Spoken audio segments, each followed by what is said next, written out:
Work Matters at the Library is a national programme that supports business and employment in three key areas: job seekers, those looking to change career, and new, small and micro businesses. The programme aims to bring library customers and the general public together with agencies and organisations who provide services and expertise. For those who are currently job seeking, preparing their CVs or getting ready for aptitude tests or interviews, the library has access to physical and online resources to aid them in their journey. All of these resources will be listed below and at the end of the video. My name is Laura Keane and I am from Matrix Recruitment Group. I'm here to guide you through some of the key stages when looking for a job. There's 6 videos in this series, and if you require any further information throughout, please get in touch and we'd be happy to help. Let's get started.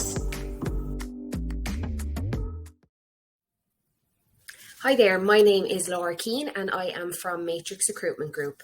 Today we're going to look at how you can create an effective CV to help you land that interview. First of all, your CV is your selling tool. It's a first impression.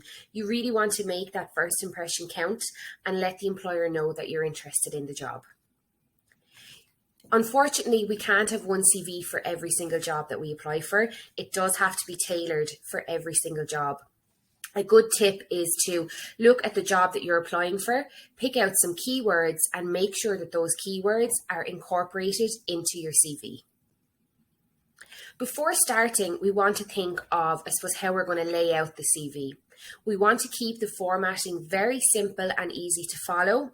Some fonts there and font sizes that I would recommend.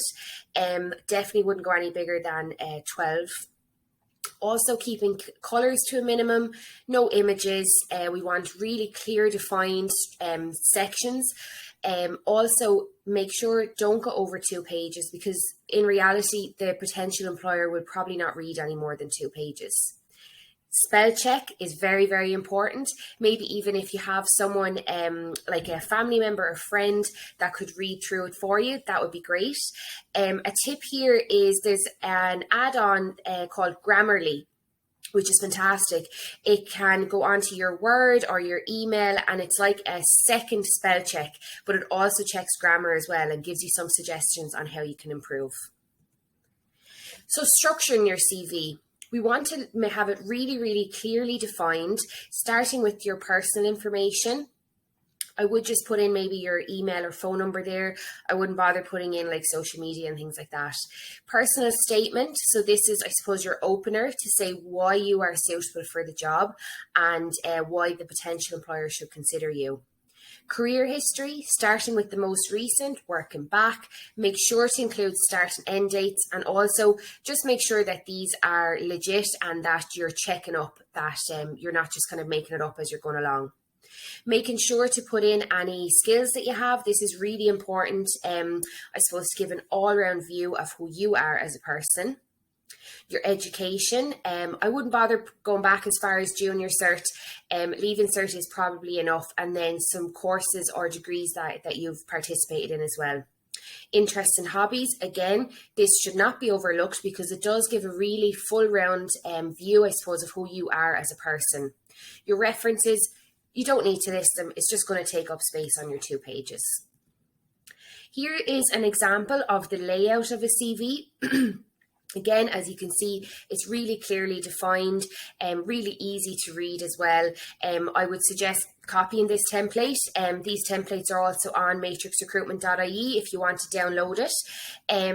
Just under the employment history there, I've just given some questions that can kind of, I suppose, spark some ideas as to what to put under there. Keeping it to 5 to 8 key responsibilities is more than enough. Again, here I've given some guidance as to how many, I suppose, bullet points and numbers to put under each one. So this is a great template to follow. Just looking at gaps in your CV, it's perfectly fine. It's absolutely grand, but just make sure to be honest.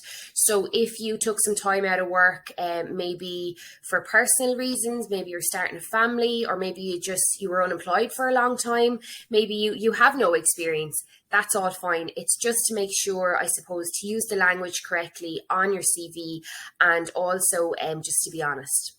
So I have just in there, maybe instead of I was unable to find work, maybe something you could say instead was I felt the need to refocus my career in order to pursue a position in a different industry. So I took a few months off work. Also as well, it's okay to, if you have big gaps in your CV, maybe it's a couple of years you've been unemployed, make sure to then look at your skills. So what life skills do you have that you've gained over the years?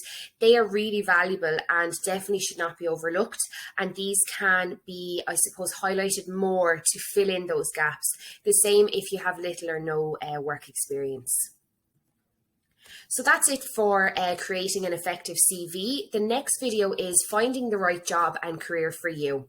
There's some further information there from Waterford Library, Work Matters at the Library, Matrix Recruitment, and please get in touch with any of those resources if you require further information.